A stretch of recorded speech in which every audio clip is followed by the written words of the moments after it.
అందరికీ నమస్కారం అండి. నేను మీ నాగార్జున. ఈరోజు మీరు వీడియోలో చూడబోయేది తూర్పుగోదావరి జిల్లా మురమండల గ్రామంలోని శ్రీ వీరేశ్వర స్వామి దేవస్థానం అండి. ఇక్కడ స్వామివారికి సాయంత్రం 6 గంటల నుంచి కళ్యాణం చేస్తారండి. ఈ కళ్యాణం వివాహం అవని వాళ్ళు చేసుకుంటే త్వరగా వివాహం అవుతుందని నానుడి అండి. అది నిజం కూడా.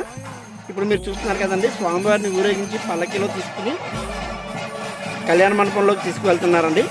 అక్కడ స్వామివారి కళ్యాణం చేస్తారండి. ఈ కళ్యాణం తిలకించిన వాళ్ళకి ఎంతో పుణ్యం అండి. అందరికీ ఇంకో విషయం ఏమిటంటే, ఈ వీడియో చేసేసరికి మన ఛానల్ 500 సబ్స్క్రైబర్స్ని పూర్తి చేసుకుందండి. నేను చాలా సంతోషంగా ఉన్నానండి. నాకు ఇంతవరకు సపోర్ట్ చేసి నన్ను ఆదరించిన నా సబ్స్క్రైబర్స్ అందరికీ ధన్యవాదాలండి. మీ నాగార్జున. ఇంకా ఛానల్ సబ్స్క్రైబ్ చేసుకున్న వాళ్ళు సబ్స్క్రైబ్ చేసుకుంటారని అనుకుంటున్నాను. అందరికీ ధన్యవాదాలు.